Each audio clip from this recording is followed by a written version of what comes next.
Today's episode, I'm just so excited to have on our next guest. She is just really awesome and super talented. Her name is Jennifer Sunbell. You could follow her on Instagram, Twitter, TikTok, all of the places at Jennifer Sunbell. And also be sure to check out her music video. We're going to talk more about that as well as have her website there on the end. So she is an award-winning actress, voiceover artist, singer, and mom, and just, which of course, well, for obvious reasons, maybe will become more obvious later in these episodes. I find it especially inspiring when people can have a wonderful family life and still pursue their dreams and see how that all interconnects. So I'm just really, really thrilled to have her here, hear about her journey, hear about her song, hear about how she got started. So please give a warm welcome to Jennifer Sunbell. Yay! The crowd goes wild. I mean, they might, They might. That'd be nice. I like to imagine, we all need reasons to clap and high five. So. Girl, I will cheer you on every time. Yeah. Well, thank you so much for taking the time to be here today. Oh my God. Thank you so much for having me. This is so cool and exciting. I love it. Yeah. Well, okay. So there is so much stuff to talk about, and you guys will see if you like go in the show notes and read her bio too. Like there's definitely a lot of things that we can talk about. So I'm actually going to dive in here and just, the question I wanted to ask first is, you didn't start out as a singer and or an actor, right? Like you graduated valedictorian from your high school and with honors from Georgia Tech. And you also used to be a vet tech. So can you tell us a little bit about your journey, how you started off, and then how if you always wanted to do the arts, or just how that happened? Yeah, for sure. So growing up, I always loved the arts. I loved singing, definitely the, girl in the mirror, hairbrush, jamming out by myself, all that kind of stuff. Was always interested in acting, but I was actually very, very shy. So I was like, I don't know. But I loved like musicals and just like all of the arts, you know what I mean? Dancing. I mean, I'm not a very good, I'll be real honest. I'm like not a very good dancer. Like I'm okay. Like I can, like in a musical, I can do the moves, but like it takes me a while. Mm-hmm. But at the same time growing up, my dad was in the Army. We moved around a lot. It was really hard to find roots in a program or anything like that. And then growing up with not a lot of money, the arts was just not a priority in our household. It was more of, make sure you do well in school, get the grades and do all the extracurriculars so that you can get scholarships and go to a good college, because just being honest, my mom and dad were like, we're not gonna be able to help you with that. Girl, I did not know how much we had in common. Oh yeah, same. No, well, not in my family wasn't in the Army, but we did actually move around quite a bit when I was little. And I was also like, my mom's a teacher, and we all know how teachers get paid in society. So it's like so education's super important to us. But it was also very like academically minded, get a scholarship. Yep, because that's the only way you're going to be able to go to college or go to the college you want to go to. I guess I should say. Yeah, exactly. Because there were other options, but I was pretty much in. My dad went to college while he was in the military and stuff like that, but I was like the first one. Not of the cousins, I will say this, like the first one of just in my family, obviously, that was like going to like a legit college that's like, pretty well known and has like this like amazing engineering program and stuff. So, I mean, I have cousins who are like chemists and stuff like that, but they were way older. Like my sister and I were like the youngest of like, are the youngest of all the cousins. Oh, wow. So like we weren't really close with them, and they were kind of like in another age group than us. So I guess for us, it was like a big deal, Yeah. But yeah, so that was like my mindset, was to go to college and get a degree. And, I was going to be the CEO of some engineering company. That was like my goals and stuff like that. Cause I was like, that's what I thought I had to do. Like the arts was not something that was going to be lucrative, like that's just a dream. You don't really follow it, you could just pretend at home,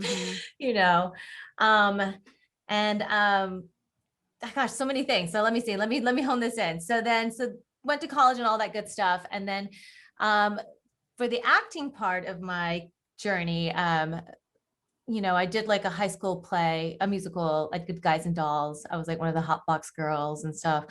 and always was singing in church. That's how I always sang, just in church. But for acting, like my boyfriend at the time, but now my husband, he got into it, and then he got asked to be an extra on a TV show, and they're like, oh, we saw your girlfriend, she's pretty, but let her come along too. And I was like, okay, why not? Yeah. And literally it was just an extra on, I don't remember the show, and it was like they actually called me up and I got to be a featured extra. Okay, You know. all And I right. was like, and then it was after that I was like, oh, this is cool, like I really like this. And so I started taking acting classes, and that was it. I started from like literally ground zero, knowing nothing, and then just continue to take classes and educate and like hone my craft, and then got an agent and slowly have come this far. Oh, And then wow. as for singing, I grew up with a terrible voice. Nobody wanted to hear me sing. Legit, I wanted to, because my mom's a pastor, and we were in church all the time, and I wanted to sing on the worship team so bad. And they were like, you could play the tambourine in the audience, so I learned how to play the tambourine. And I wanted to sing worship so bad, and I just prayed in my heart. I was like, God, I want to sing. And I just practiced. Every time I practiced, everyone would be like, okay, that's enough, good job. It was pretty bad. And then just, I don't know, one day I was just playing piano on the worship team, and like I always sing along, and then one day they were like, who's that singing? I was like, because it was mostly guys. It was all guys. And I think I was the only girl on the team. And I was like, yeah, who is that girl singing? Is there someone here? And they were like, no, there's no one here. And I was like, oh, that's interesting. And they were like, it's you, Jen. And I was like, no, it's not. And they're like, it's you. And I was like, is it? And they're like, you're going to lead a song this Sunday. And I was like, what? And I led my first song that Sunday, and the rest is history, I guess. Just haven't stopped singing since then. That's amazing. I love that, because I feel like so often people, like, they have a desire to sing or to act or to dance, but they're not, where they're starting out isn't to the level where people are going to appreciate it or nourish it. Right. And Right. then you can so easily internalize it and just give up on what it is that you want, even if you don't want, you don't want to do it professionally, you just want to do it in life, you want to enjoy yourself doing it. And other people being like, nah, nah, nah, nah. So that, I just love that. Yeah. So And I think that for you me, kept at it. thank you. Yeah, it was, I was very tenacious in my desire. I mean, I didn't know how to turn that into quote unquote a career at the time. And it didn't happen until way later, where I realized, oh, I can actually do this and make money from it. You know what I'm saying? And it could be a lifestyle that can support me and my family. I mean, it was not something I thought would ever be because I don't know about you, but I grew up thinking, you go to school, you get a degree, you get a job, and that's just how you support yourself, But now I'm like, even with my kids, I'm like, baby, if you want to, whatever you want to do, like, we will support you, and we will work, if you want to try, I don't know, being a mime. Okay, great. Let's see how we can let you be a mime and make money. Cause I mean, not that my parents were not supportive. They were supportive in the way that they thought they thought they were being supportive in what they knew. Right. And I think, and they want your life to be easier. Absolutely. Because they had a hard life. Yeah. Right. And, as a parent, they just wanted me to have, something that was sustainable and would provide comfort, and that I could enjoy life, but also, so for them, I remember when my husband and I first told them we're going to pursue this acting thing and singing thing. Singing for me came way later, but this acting thing, they were kind of heartbroken. Like, my dad was like, you have a degree from Georgia Tech, you're not even using it, And I was like, I know, but I found no joy working a 12-hour day, in a mill, or they called it, I worked at a company and they called it a mill. Basically, it's like the factory, and you do like the programming, engineering to get the machine start up. Like, I worked on the very first wet toilet paper machine. Oh, wow. Yeah, I know, right? It's kind of awkward and interesting. I was a co-op during college, and that's how I helped pay for extra stuff besides what grants and scholarships didn't cover. And I designed like several of the touch screens that would alert that people would interact with. I made them, but honestly, now that I'm thinking about it, that was one of the moments when I realized the arts was something that I wanted to pursue, because most of the touch screens were just, buttons or if it turned red, that means the water's hot. If it's cold, the water's, blue, it's cold, Right. But what I did was I actually went to the actual machine that I was creating the touchscreen for, Mhm. and I created a 3D version of it with the pipes and the actual thing and where the buttons were supposed to be. And if the water was cold, it was blue, but it would flow like in the pipe, the way the pipes look like. And everyone was like, whoa, these are the coolest touchscreens ever. Because I made them 3D and super interactive. And I was like, Wow. that was kind of like the aha moment for me where I was like, okay, I need to do something with the arts and not work 12-hour days, 7 days a week, trying to get a machine to start up, and I'm not taking anything away from that because we need those Right. jobs and we need those people to create that magic, but it just wasn't for me. I found no joy in it, Right. you know? Yeah, I think that's huge what you said about doing things that give you joy, and then of course doing it in a way that's sustainable so that you can, because the other question is like, well, what is a hard life? When Right. people, our parents or our friends or whoever, well, or even ourselves sometimes, when we don't go after what it is that we want to go after because it's like, oh, it's going to make our lives hard. Well, Mm-hmm. there's all kinds of hard. So Yeah. what is the hard that's hardest for you or Yeah. easier Right. for you, and kind of working with that. Yeah, because if you're miserable, then what's the point, Yeah. And I think what's really nice, from my parents and to where like kind of where the world is now, especially with COVID, I feel like a lot of people are realizing that like having a 9 to 5 doesn't have to be the norm for everyone. You know what I'm saying? There are other ways where you can, if traveling is your thing, maybe you don't have like the biggest house, but you get to travel the world, then that's great. Mhm. Then if that's what makes you happy, then yes, you find the way to do that, and I think, the world has kind of opened up their mind and hearts to seeing the possibilities that are available to people now, which is great. When I see Right. my kids and anyone who has kids, it's like seriously, you can do whatever you want as long as you're happy and you are living a life that adds value to yourself and to those around you, then that's a good thing. If you have a ton of money, great, and that makes you happy, okay, great. If you don't and you're still happy, great. Yeah. Yeah. Well, and also, when you're talking about like, for people who do work 9 to 5s, like there's also a way to, how do they increase joy within that realm? Like even Absolutely. you brought the arts and creativity and, some other ideas to this thing Yeah. and made that so much more enjoyable for everyone else.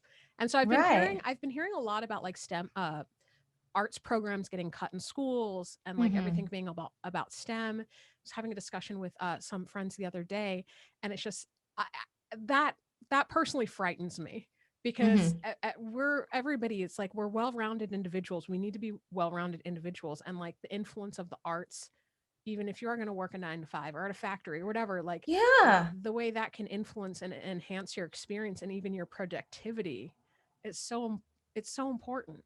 Well, I think, the arts, opens our minds in a way to be creative. And so like wherever you are working, if you have the arts influencing you, if you start to see, oh, this isn't just a square, it's a square with whatever, stars over here. And like, maybe we extend the lines this way. If you start to like use that creativity in your everyday job, like you will be more productive and you will enjoy it more. I think it's important to, like you said, be well-rounded. And I think that if we focus too much on one thing, especially as you're growing up, Hmm. then it kind of pigeonholes you. You know what I mean? Yeah. Like I was told you're really good in math and science, so do something with math and science. And I was like, okay. And then, I didn't have like, I got certain scholarships and I was like, I'm either going to go to this school, or this school. And then I Mhm. chose Georgia Tech because it was close to my home and it was just financially more viable. You know what I'm saying? Like Yeah. it was all of these things. Now I'm, like with my kids, I'm like, you know what, wherever you want to go, we will find a way. And it was like, I will sell everything if you want to go to wherever you want, whatever it is you want to do. Mhm. And it's like I said, it's not there. I have nothing against, like 9 to 5s or any of that stuff. It's just if my kid wants to be, have like a 9 to 5 and he is happy, then I would be so happy. I just think, like you said, it's important that we have, like what with my son, for example, when he was younger, I made him try art, sports, he did like a science camp, he did every type of sport, and I was like, I want you to try everything because you don't know what's gonna like spark you. You know what I'm saying? I love the idea of like a sort of academic buffet. Yeah. Just like go on That's and kind enjoy of what the it was. sampling. Right? Yeah. I love that Because idea. you don't know, you might think like you might want one thing, and then Mhm. you're like, wait a minute, this was actually really cool. I wasn't expecting that at all, I mean, for me, I never thought I would be an actor. I mean, I always wanted to be a singer, but I didn't know acting would spark so much like life and joy and just like passion in me. Like Yeah. when I get to, perform and be another character, it's just like I'm just taken to another world. And it's like this amazing, you get like, you're a performer, you get like this high, when you get that, like, you're just like floating, like it was like the best thing ever. You're just like, I can't wait to do it again. Right. I didn't know that was a thing for me until like I was thrown into it. And I was like, oh, you know what I'm saying? Because I had that opportunity. And I think that's what's key is just making sure that you give yourself the opportunity. And I think also what's key is stepping out of your comfort zone, I was terrified of public speaking, and so I took a debate class when I was in high school, and I won a debate tournament, and they were like, she could work on her public speaking, but she's really good. And I was like, okay, Yeah. But it was like because I just forced myself to do it, and I think that's important with wherever you are, Yeah. That's to step out of your comfort zone. Yeah, I think that's so I think for important. you, Like, you do stand-up comedy, right? yes. That to me is I haven't terrifying. oh yeah, no, it like yeah, I haven't really gotten to do it really much during the whole like 2020 for obvious reasons. Yeah. And I haven't done very many virtual shows. I know some people are still doing virtual shows. I've only done a couple. But yes, I will definitely say it is not something I ever thought I would do until I started doing it. I thought it was terrifying. I thought, why would anybody, I'm like, oh, great. It's so exciting to see other people do it, but no, not for me. Yeah. And then once I started doing it, it definitely, it gives me something that's a bit different from any other type of performance. It's inspiring, girl. I mean, like, you can do it. And when you get to a point, if you get to a point where you want to do it, then you can do it. Yeah. But I will say that there's never been any performance I've done that has been as terrifying as that for me. Yeah. Yeah, sure. I can imagine, girl. Yeah. But like I said, I tip my hat to you. You were so inspiring because that to me is like really stepping. I mean, I will do a stand-up show for my family, no problem. Nice. Yeah. But for complete strangers, oh, that's scary. Actually, yeah, I find it more enjoyable for strangers than for people I know well, unless if they're other comedians. If there are other comedians that I know, or I just know they're comedian, then it's like, okay, that's cool because we know what this is about. We know what we're after.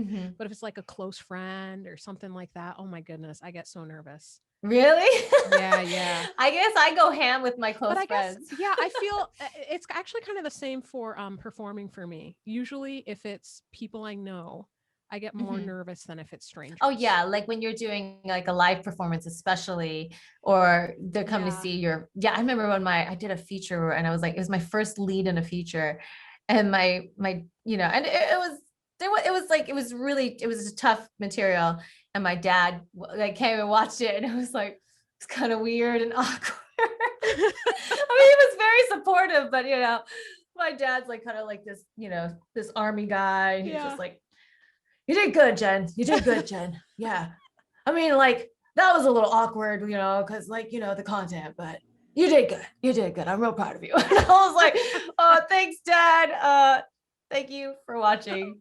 Yeah.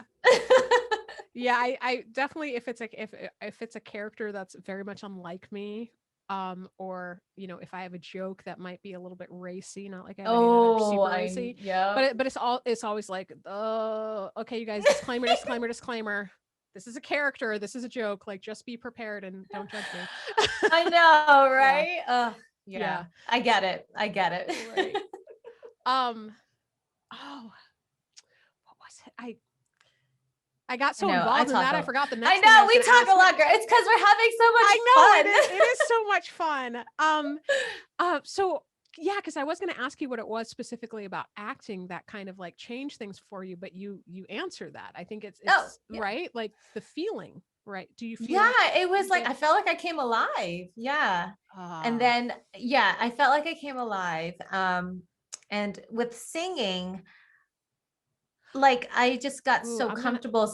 I'm Oh, gonna cut wait, you go off ahead. for a second actually because Okay. I wanna talk about what that means to you when you say you felt like you came alive Oh, because yeah. you're already, you know, it seems like from as I'm hearing your story, right?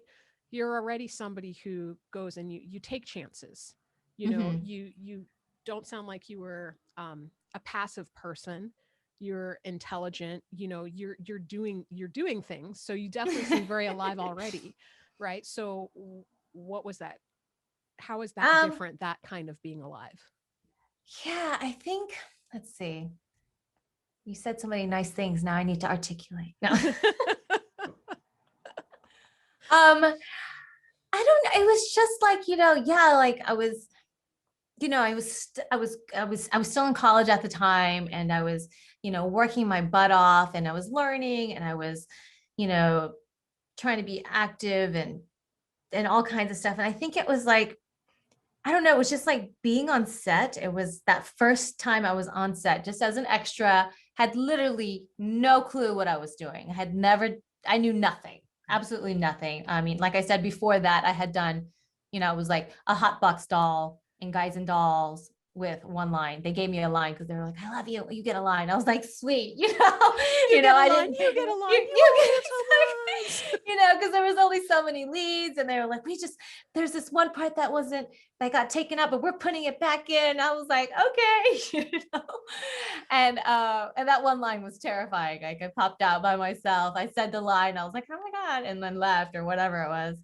But before, I had never been on a film and TV set. And then growing up, like I said, I moved around a lot. And by the time I was in high school, I lived in Atlanta, Georgia. But before then, it was, 5 years in Kansas. My Kansas peeps, I love you. My Kansas peeps are like still like just amazing. And like, we're still like great friends, and we support each other. They're just awesome, because it was like 5 years of that pivotal time in your life where you're kind of like Yes. maturing and you're starting to Yeah. create those super deep connections. Mm-hmm. But in Kansas, where we lived, Junction City, Fort Riley, Kansas, there was literally nothing around us. You know what I'm saying? And we didn't grow up with cable TV or anything like that. We had like, is that good? Is that good? Like, you got like the free stuff. It was like nothing. And lots of like just hanging out. And so I had never even like this whole what being on a television set or any kind of film set was like just like this like out of this world thing, this unattainable thing. Mm-hmm. And when I got to set, and it was like in a bar or something, and it was like a sketch comedy show or something.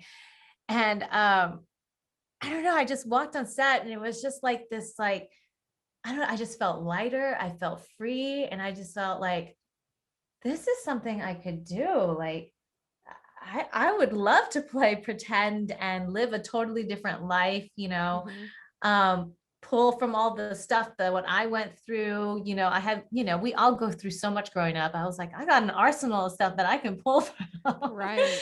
and it was just like this moment of like, when you're in school and you're studying, like I have an electrical engineering degree, which I've never really used, except for when I was co-oping, you know, which is basically like internships. Um, but it was like, I'm studying and I'm learning everything, and I'm trying to do my best to get A's and B's Mm-hmm. and all of that good stuff. But it was kind of like I was doing it because that was what I was supposed to do. I was supposed to do well in school. I was supposed to get a degree. I was supposed to get a job after that. Um, and it was kind of like not really for me, honestly. It was kind of like for my parents. I'll just being honest, it Mm-hmm. wasn't something that I was super passionate about. It wasn't like I I mean, there are people, I have friends who like they love engineering, and I Right. think it's amazing, and Yeah. they're really good at what they do. You know what I'm saying? Right. I was good at what I did because I applied myself, and I don't like to not be good at something. I Yeah. want of those people. I'm very Yeah, yeah, yeah. competitive and I'm very competitive with myself. Yep. So if I do something and it doesn't look right, I will do it over again. You know what I Uh-huh. mean? I've gotten better as I've gotten older because I'm like, ain't nobody got time to be perfect all the time.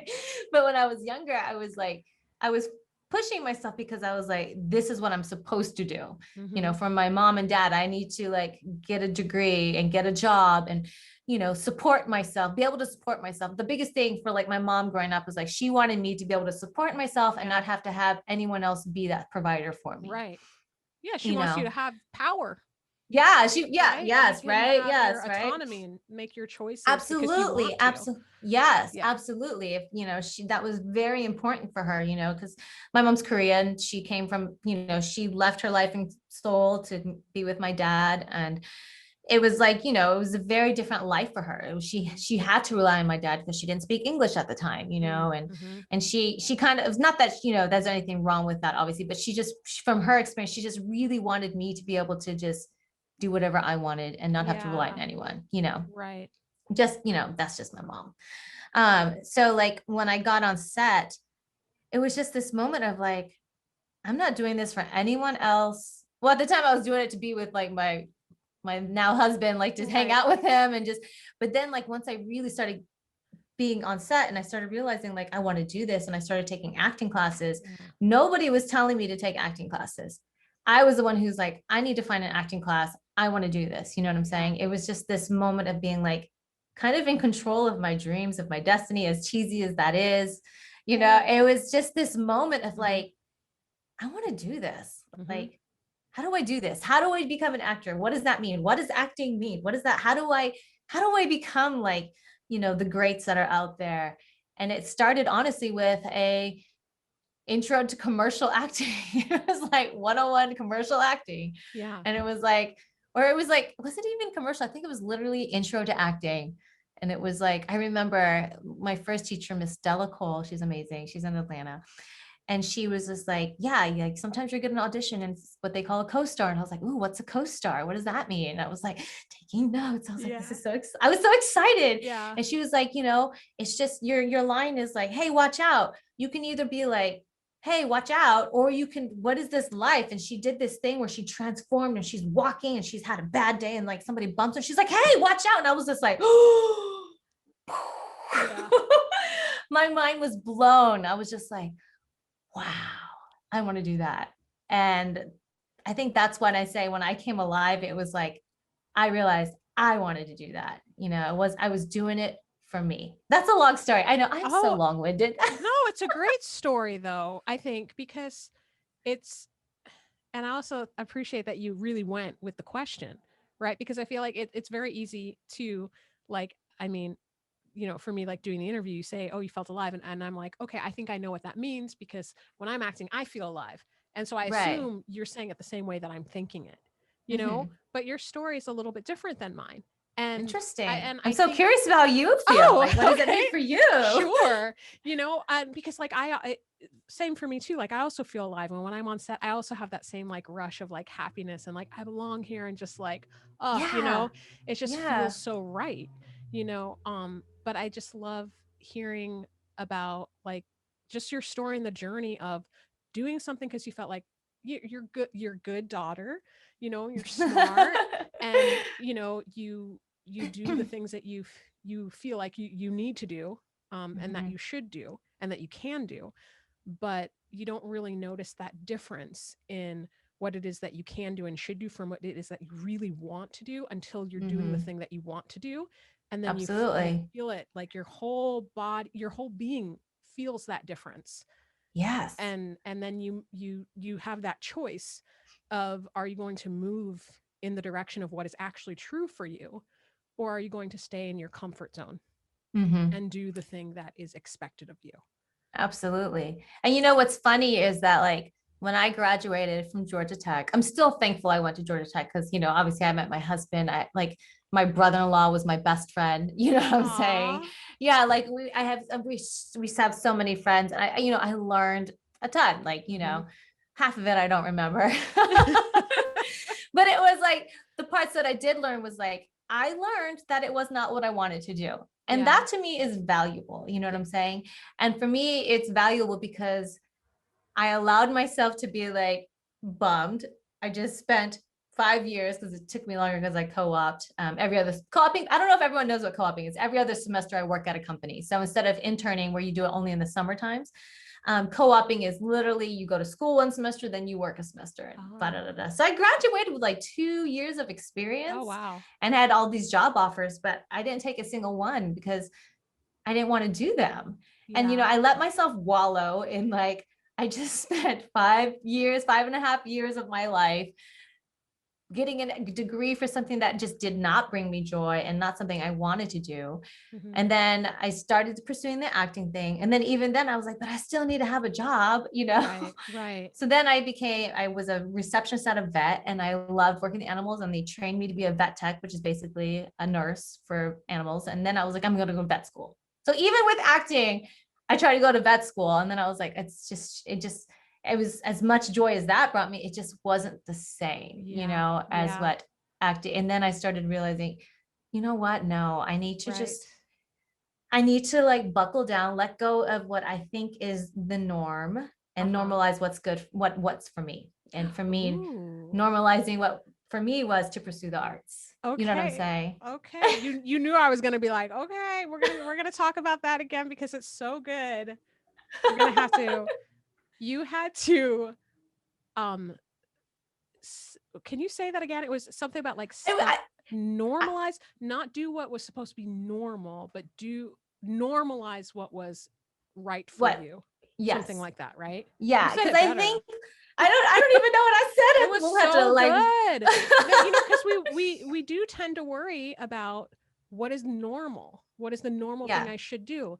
And it's like, forget about what's normal, because it's what is normalize what's good for you. Absolutely. Normalize that. Yes. And I just want to say that, like, as long as I've been like pursuing this, for me, it's been a little bit on and off because of having kids and like the struggles of having kids and stuff like that. But I'm still doing it today, and still taking classes and still educate, because that is my new norm, basically, because there have been moments where I'm like, where I wanted to quit. It's not happening. It's frustrating. Because if you want to be in the entertainment business, and this, no is going to be the thing you hear the most. And I think that's for a lot of jobs, but for like entertainment, especially, right? No, it's actually, yeah. Like, come to think of it, that would be a good name change. No, then you're always in demand. I've been hired again. Exactly. Exactly.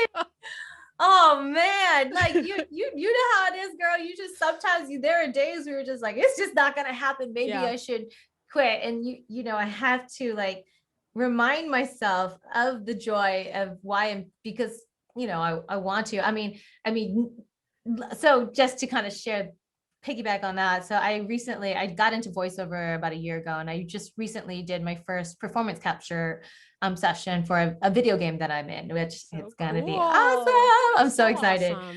Yeah. And it was honestly, I had a little bit of a rough session just because of the tech, you were in tech, and like, we had to do it via Zoom because of COVID and all this kind of stuff. So it was a lot being thrown, and you have to be very expressive. And as a film and TV actor, we're told, don't be like, like right, because of how big it looks on camera. But like for like performance capture, they need you to be like, hey, how's it going? Yeah. So they can capture your facial movement. So it was like all this stuff. But I came home and I just sat in my car, and I actually did a live. I had never done a live before like that. And I was just like, I'm just going to do it. I just was sitting in gratitude, because there is a time where I was going to quit, and I get emotional thinking about it, because I was like, I'm done, I'm done of hearing no. I'm done just not getting the traction I want to get, like I was working with a coach at the time, and he was like, okay, you're done. Okay. What does that mean? I'm like, I'm done. I'm like, after this, we're done. I'm not going to do it anymore. I'll pay you still for our sessions, but I'm done. I was like, I'm tired of it. Like, I feel like as an artist, I felt like I had finally arrived. And I think a lot of people go through those, whether it's in your workplace, whatever job you're at, you feel like I am not being valued for what I'm giving, I should say. Mm-hmm. And that's how I felt. I was like, man, I feel like I'm in acting class and I'm just, I'm doing the work and I'm finding the connection. And I'm just like, giving these like, I'm like giving my all. And I feel like, not to say like my performances are like the best of the best, but it was like, I had come to a place where I felt so confident in myself and I was getting zero. I was hearing no all the time. Same thing with singing, I was getting, oh my God, you're amazing. Can you sing on this project for us? But, just in the background, or like do this for free or whatever, like all of that kind of stuff. And not really getting the recognition, but you're so fabulous, or doing like, you should do this award show or the singing contest show. And then like getting standing ovations, but not being put through because, oh, we have too many singers or what. It was like, and I was like, my heart, I was just done, and he's like, okay, so what do you want to do? And then I was like, I thought about it and I was like, I want to do this. I want to do this.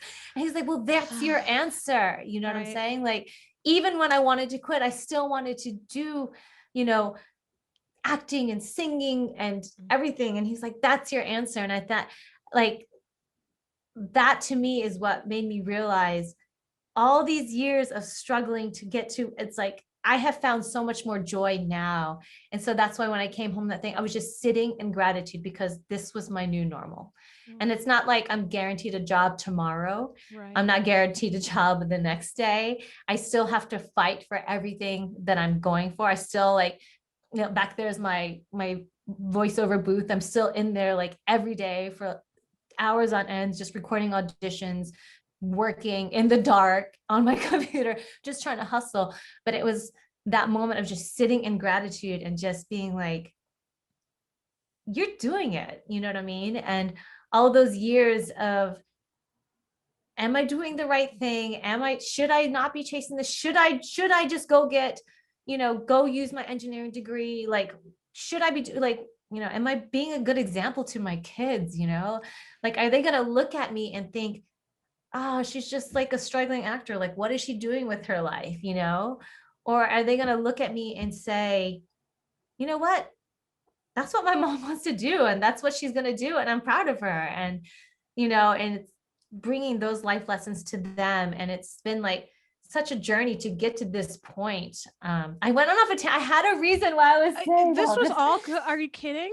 I was like, but there was a reason, like, oh, what was I gonna go? I let in there was a reason, and then I got like caught up in the question that I'd asked you. I don't even know, but I mean, all of that to say, like I don't know. I think it's like even you creating this podcast, like that's scary. That's you had to learn tech, right? You had to get a nice Shure microphone. I know that microphone. You have to learn how to edit. You had to teach yourself all these things, and it can be daunting, but you did it because why? Because this is your passion, right? You want to be able to share your art and your creativity with others and share that with people that you bring onto your show. And that's a scary thing because you're putting it out there, and some people are going to love it. Some people are going to hate it, Yeah. But at the end of the day, if it's what brings you joy and it's what you're chasing after, then that's incredible. We only have so many days on this earth, It's true. And thank you for saying that. Look at us. We're both getting emotional. We're like, you see me. Thank you for seeing me and appreciating me. I see you. Yeah, because, I will say, like, there are moments too. Okay, I want to remember to talk about what you're saying about the sometimes wanting to quit acting, right? That sort of thing.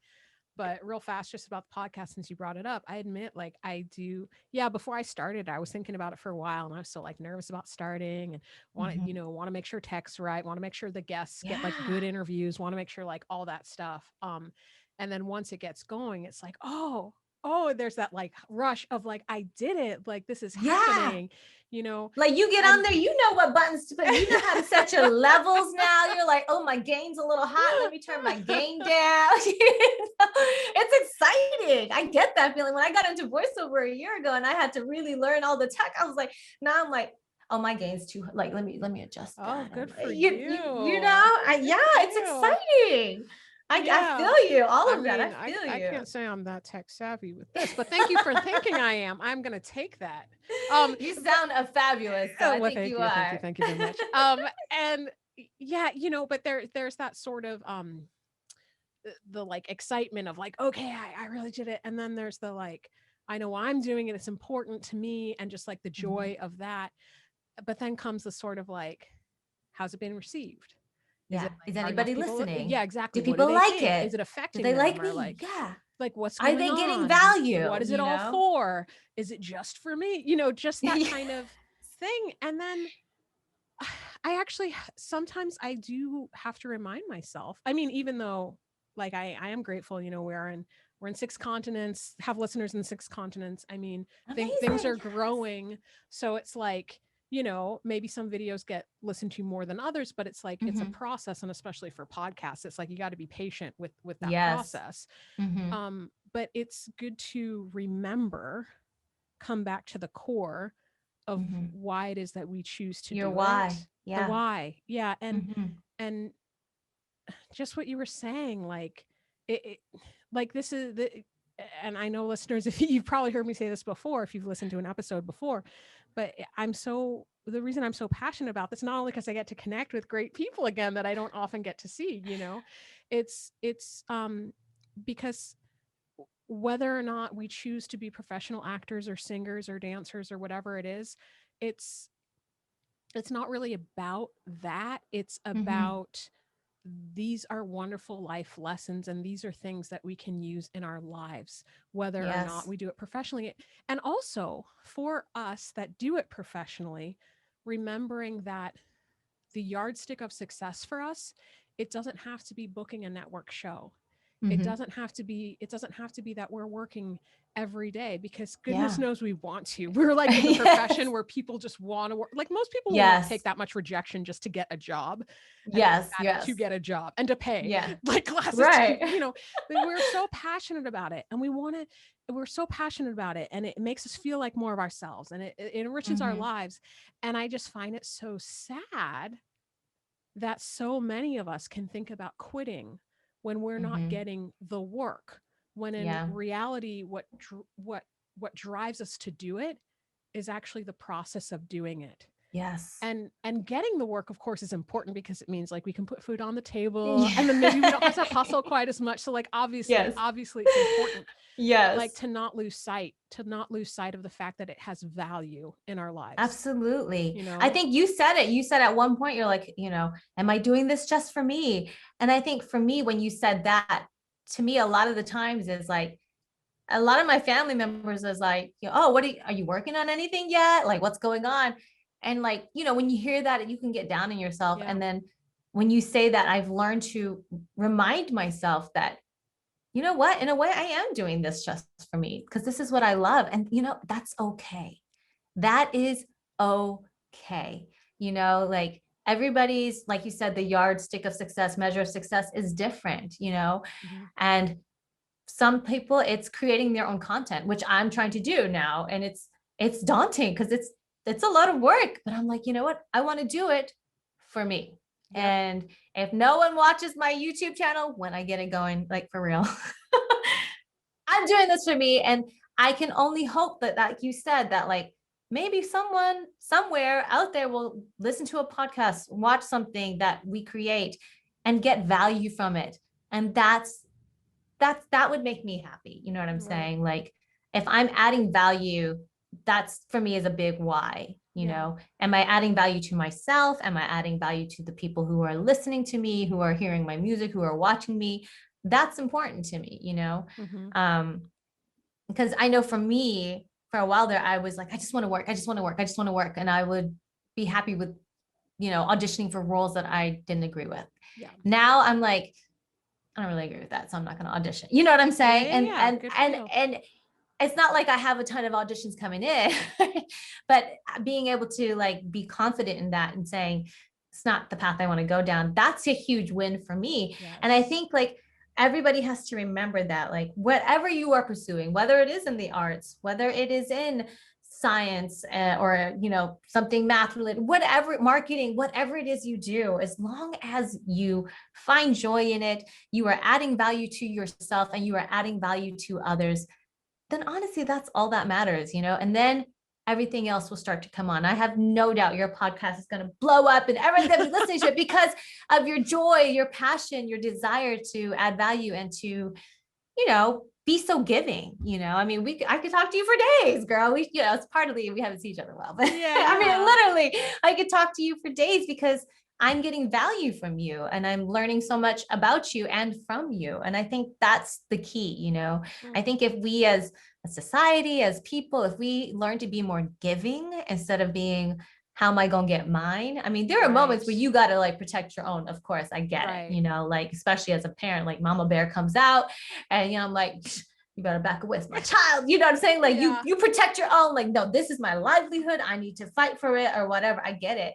But if we also can learn to be more giving and be better listeners, I think that's something my sister and I talk about is being a better listener, like you don't have to say something every single time, and I'm really trying to practice that because like, as you could tell, I like to talk. I have a lot to share, but like when people come to me and they ask me for advice on acting or voiceover or singing or personal things that I've gone through that they kind of share a history with in their own life, I'm trying to remind myself to listen more, to listen to what they really want instead of being like, this is what you should do, blah, blah, blah, blah, blah, because everybody's path is different, Yes, exactly. When people give that advice of this is what you should do, how much of your given circumstances did they have before they gave that information? Are they they're saying most of the time people are saying this is what you should do, but it's based from their experience and your lives, like everybody's lives are not the same. So exactly. So different. Your priorities, your starting points, your like all of that stuff, your reason why, all of that stuff. When you were talking about, now I'm just looking at the time and I'm like, there's so much we didn't get to. Okay. But I do want to touch on when you were talking about, that feeling of like quitting, of like, if you would quit. See, like, we never know what people are going through. Like, I never would have known that you ever felt that way. And I've definitely had moments like that where I remember, who hasn't? I mean, which of us actors hasn't had that sort of moment, unless if they got very lucky and just got that consistent job right out the gate. Kudos to those people. You are the lucky few. We are not jealous at all. No, never. No. There's only like one person that I know from maybe just one person that I know from like all the hundreds of actors that I know have worked with who did get something like pretty much right out the gate. And he deserved it. He is talented, nice guy, like good person, super talented, but also there was a bit of luck involved, because that's how it is. And I think also we have to remind ourselves though, a lot of the people that we think are lucky and stuff, like I've had some tremendous quote unquote luck and success in voiceover this past year with the jobs that I've booked so far. And people are like, I can't believe you've booked those already. They're like, literally, I've had people like, that's insane. Like, like as someone who's just starting out in voiceover itself, like the actual focusing on voiceover, they're like, I can't believe you've already, done this and this, and you're working on 2 AAA video games and you worked for Dreamworks. That's incredible, blah, blah, blah, blah, blah. But I think we always have to remember that I've been studying acting for like 10 years. You know what I'm saying? Exactly. I have been singing for even longer, starting off in church, you know what I'm saying? And so sometimes we see people like get quote unquote lucky, but we don't know, like you said, all the hard work, how many sleepless nights, how many nights working double shifts so that they could have their days free to go to an audition, how many nights staying up, coming home at like 10 o'clock after 11 o'clock and then getting, staying up till like 2, 3 in the morning, memorizing sides to go to an audition. Then, you know what I'm saying? Like, right, exactly. The hustle and the mindset is there. We only see the benefits of that or the rewards, whatever the best way to say it. Yeah, exactly. I'm forcing myself to move on just because I feel like, you talk about that for so long. But I did want to say, one thing, like I had a conversation with a student of mine, like we do virtual study, obviously but also she's international, so we'd have to do virtual study anyway. Anyways, yeah, which Yeah. is so incredible now, right? It's so So neat. amazing. I take so many classes like from the UK, and I have all these UK friends now, and it's like I feel so posh. Oh yes, cheerio. Cheerio. Oh boy, I hope I don't get like an angry, like, we don't talk like that. I'm Oh, sorry. we love it. Are Yeah. you kidding? Your Yeah. the accent It is just- butter. I know it's butter. beautiful. And now I'd like some tea. But Yeah.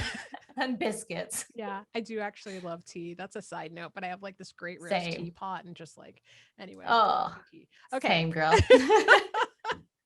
But I was talking with my student, and she is looking to go into acting, but her parents do have concerns for her financially. Of course, and they're valid. Exactly. They're valid. And so I wanted to do her justice by giving her an honest answer, but at the same time not Discourage her. on her. Exactly, not discourage her. And it was interesting because having that sort of conversation with her actually clarified it for myself too, because it's not like I'm sitting giving myself the same talk that I would give somebody else, right? Yeah. I'm just letting her know, yes, if you want it, anybody who wants to be an actor, I believe can be an actor. You go to class, Yes. you study, you keep at it. Yes, you'll have some talent. Maybe you're not that.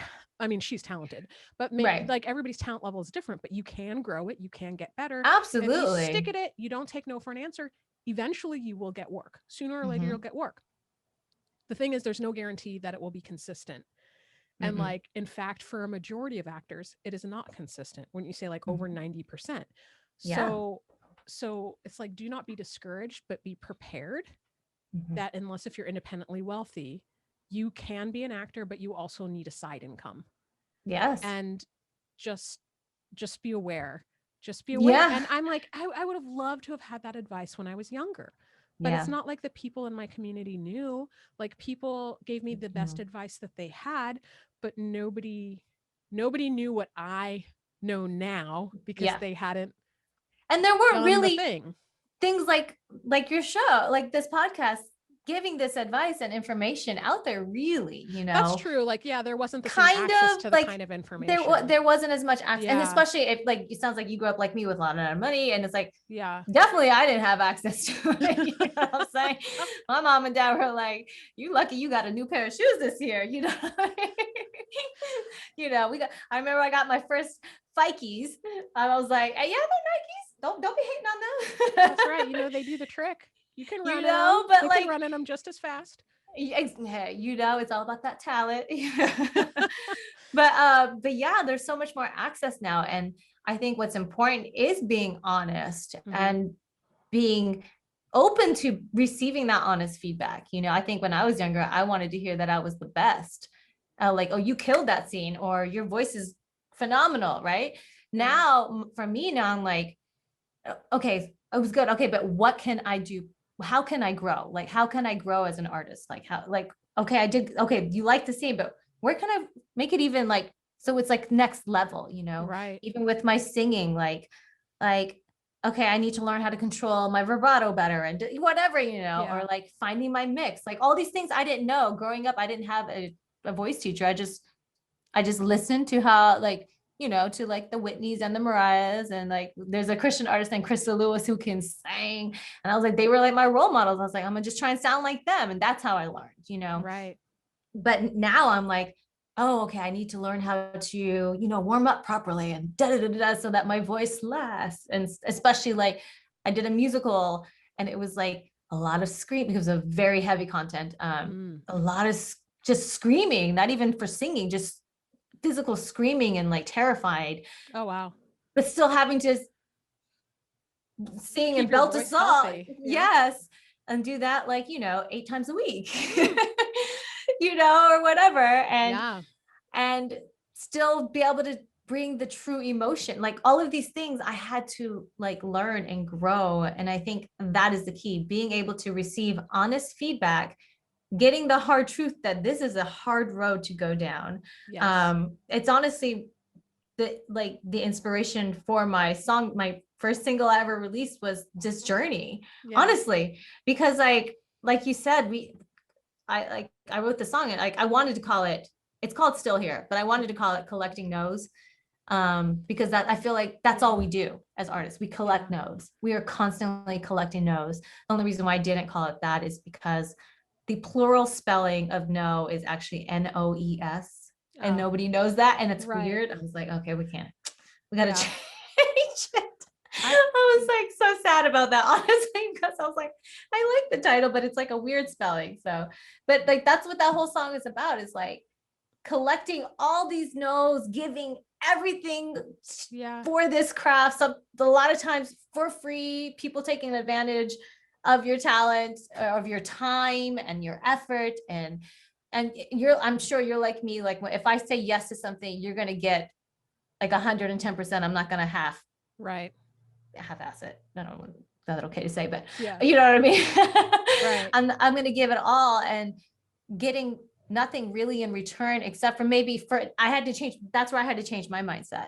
I might not get anything in return from people, but I'm getting something in return in that I'm growing as an artist. And, that was a hard pill for me to swallow, honestly. Yeah. But it's like staying open to that. Right. Yeah. I mean, that's a whole, like we could have another like really long, awesome conversation about that whole thing, about it's very frustrating that it's we as artists do so much work and high quality work for little or no pay. And that's kind of the way that it's set up. So you can either choose to not take those things, but then you don't get in the practice and you don't get, and you might not make some of those connections. It's like, it's just everybody's got to figure out for themselves what it is that works for them. Absolutely. But just know whatever situation you're in, you have your boundaries of what you will and won't do. And then you also have it set up for you so that you win in any scenario. Yes.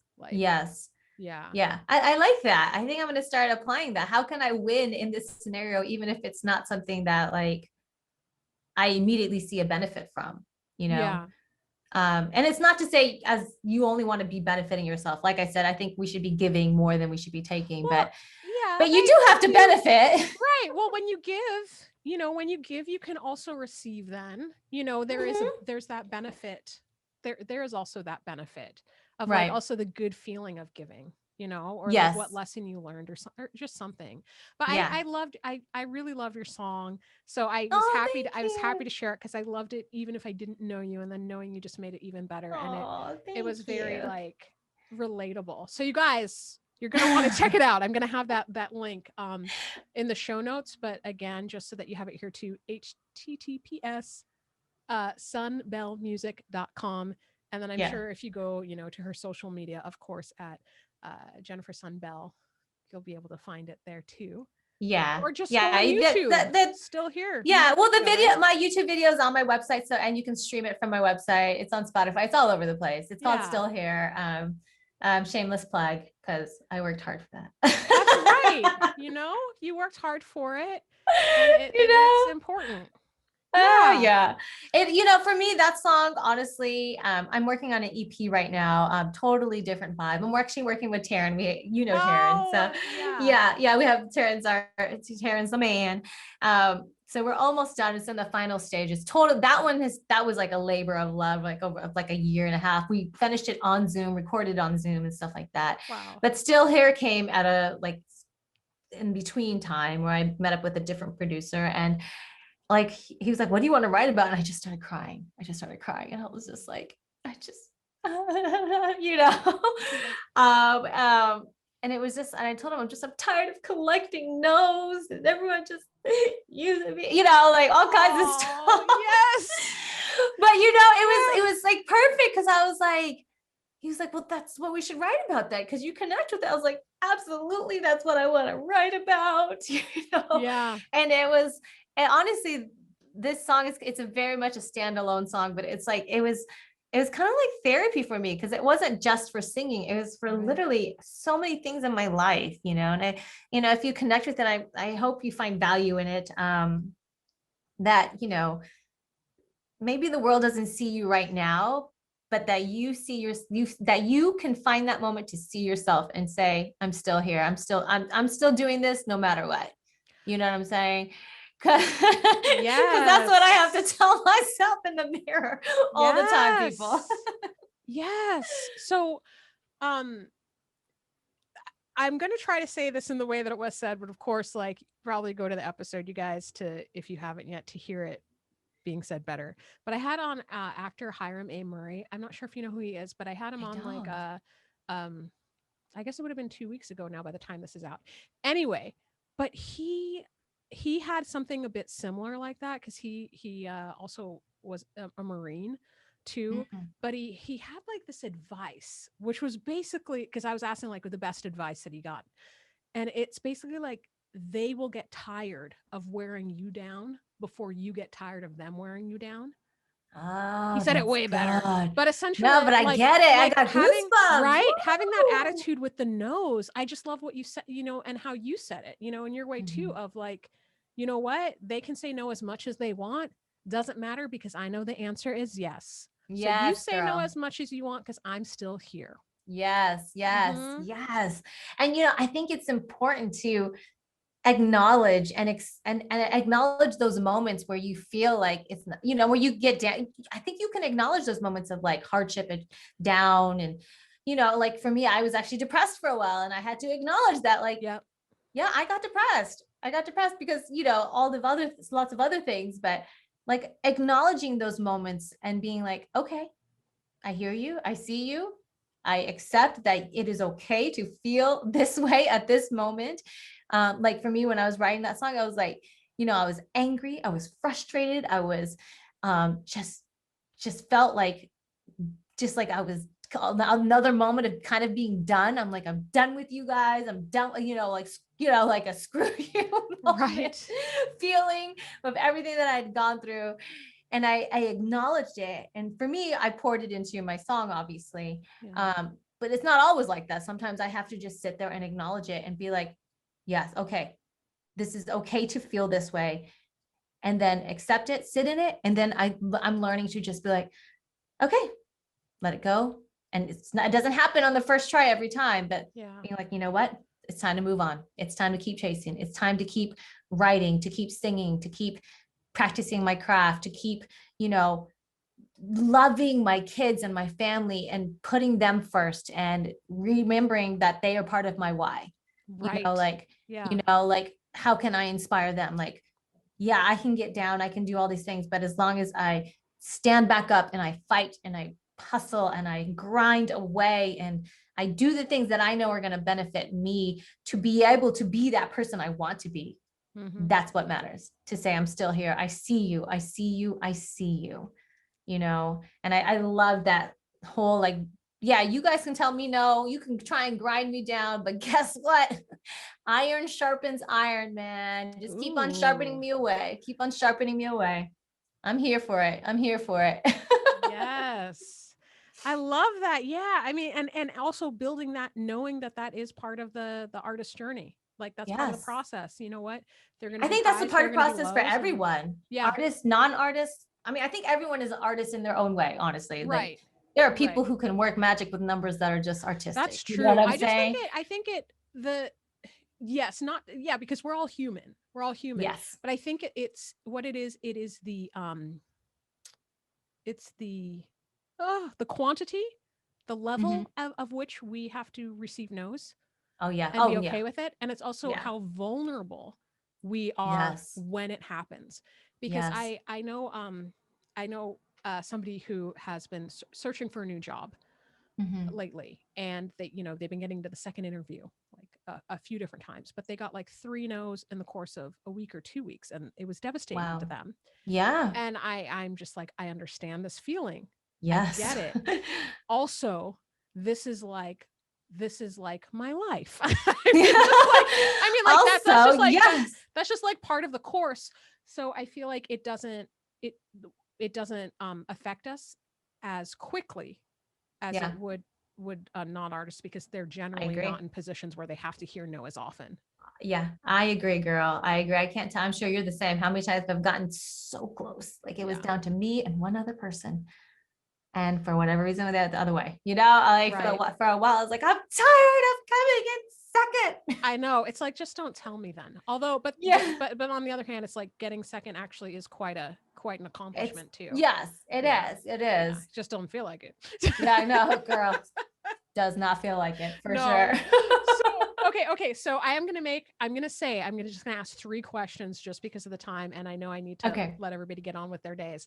But the first one is, I really wanted to ask you. So I notice in your bio, and you Mhm. all see as well, that there's this theme of loving to give voice to untold stories. And Yes. like how when you were younger, you didn't really feel like you had much of a voice. Mhm.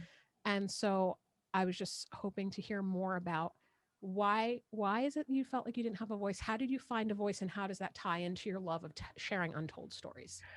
Yeah. Yeah, I guess, I don't know how do I say this. I guess I grew up, like I said, I was actually very shy in front of people. And I also grew up with a very empowering household, but also a don't cause waves Mm, kind of household, if that makes sense. yeah. And so I learned to say what was acceptable and what was okay to say and what was good to say. But if it goes against what, I don't know, how, try to be tactful. If it goes against what everyone thinks is what's What's proper like or good or expected? whatever expected, then just don't say it. You know what I mean? Yeah, and not to cut Um, no, go ahead, go ahead. not to like cut you off, but that makes me think that, since we've been talking about acting so much, like a tactics, that is one tactic for empowering yourself by not having your mouth get you into trouble, so to speak. Mm-hmm. Right. But Yeah, it may or may not be effective for the person, that may not be great advice for you. It may have worked out for them. right. That's just what it makes me Exactly. think of. Yeah, no, exactly. And I don't know, I guess for me growing up, um, like being told to focus so much on academics and stuff like that and getting all of that kind of stuff, which I said is great for some people. It wasn't my passion. Mhm. And then also because I wasn't exposed to as much of, there's certain stories that I wish I knew that I didn't know about. And so when I find out about, say, for example, the comfort women from World War II, which a lot of people don't know about because it's not taught in school. There's a musical that it was best new musical in LA, or I can't remember. We won a couple of awards, but it's called Comfort Women, a new musical, and it was about young women in during World War II in like Korea and China, Singapore, all these countries. Korea was a big one, that were forced to become sex slaves for the Japanese Imperial Army. They were enticed and stuff like that. That to me was something that I should have known growing up, being part Asian, Right. being half Korean, for the most part. I was like, why didn't I know that? Mm. And then being able to give voice to that, it was so empowering, because like these who are grandmas now, Mm. they're slowly passing now. Like this was an avenue for their stories to be heard, and in a way, in the art, in a way that people can go and see a show and be moved by it. When I was offered the role of Ching Shi in another musical, she's the biggest pirate no in history, but we don't know that. Yeah, a Chinese I female demand a pirate. movie. Yeah, oh girl, I'm working on it. Right. I shouldn't have said anything. But like these are stories that I should have known growing up. Yeah. There's Sybil Ludington, there's Madam CJ Walker. Like there's all these stories out there that even Sally Ride's story, being a female astronaut, like the interview. I mean, it's like all these things. Like I feel like these are stories that should be told. And then being someone who is of mixed ethnicity, who grew up not really knowing her identity, honestly, because I wasn't white, I wasn't Asian, I was like this in between thing. And then it was like like then trying to be an actress and like, oh, you're like ethnically ambiguous, or you're too ethnic, you're definitely not white enough. You know what I'm saying? Like, I mean, or like, you're not Asian enough, it was like all these things, like being able to like see people now, like growing up, I never saw anybody that looked like me on TV, but now you see them, I never saw like interracial couples on TV, Right. like half the people didn't even know I was in mixed, or whatever. Yeah. And so like being able to tell these stories from, real people in history, and also just like people like you and I who are like, we're not like in a category. Like, I don't know about you, but growing up, when you fill out those forms and they're like, are you, Caucasian, this, and that, I'm always like, I hated putting other, because I was like, you're still human. I'm an other, or I would just put, I'd mess it up and put like, I'd do 2 circles. Yep. Just check all the boxes. I check all the boxes. I'm like, you can't put me in a box. And they have some other ones where it's like this and this, but not this. I'm like, what is wrong with you? You can be all those things. Yeah, exactly. I mean, if you look at like like our genetics, we're like we were talking about it before we started, that we're a hodgepodge of like so many different ethnicities, but being able to see those stories, hear those stories, I think is so important, especially for like my kids who are mixed, who, like I want them to know that like, this is part of your history. Yeah. And this is also part of your history, and this and this. And you know what? That person is like you. They're mixed like you. Isn't that awesome to see? Because I didn't see that growing up. I remember watching Joy Luck Club for the first time and seeing one of the daughters eventually date a white guy. And I was like, oh, that's like my mom and my dad, and my sister and I were like, whoa, that's incredible. Like we were like blown away. And I think it's important that, the stories that we see and hear reflect those of the unsung heroes of history that we aren't taught about. Mm-hmm. And also the unsung heroes of present. Yeah. I say, I talk too much, girl. I'm going to try to shorten my next answer. No, it's not too much. It's the amount that was needed. That's why I did it. It's the amount that was needed, and it is important. I'm hearing you talk about it. I can obviously, if you guys are watching on YouTube, you can see like you become even more, as we say, alive, like more animated, moving around your voice. Like there are shifts. Like you can tell that it lights you up, and it's awesome, and it makes me think about how important it is to know our history so that we better understand where we came from. And what is influencing us in the past that does influence us in the present, right? Yeah. And we can have our choices of how we want to be influenced, but at least we know where it's coming from. So, so important. Okay. And because I promised 3 questions, here are the other 2. I'm going to bundle them together. Okay. I think you touched on some of this already, but I probably did. I've touched on everything, including the kitchen sink. But just in case. I like to get it. I like to get it here as well. Best and worst advice that you've ever been given. Okay. I'm going to make that part 1. And part 2 is going to be something you wish you told your younger self. Okay. I'm going to start with the worst advice I was ever given. This one comes to mind immediately. I was told my speaking voice was not pleasant or something, or it was, especially when I was younger, I guess it was a bit more whiny. I don't know. But I was told by a very well-renowned acting teacher. I will not name her because I'm just not that person. But I was told to speak like I sing.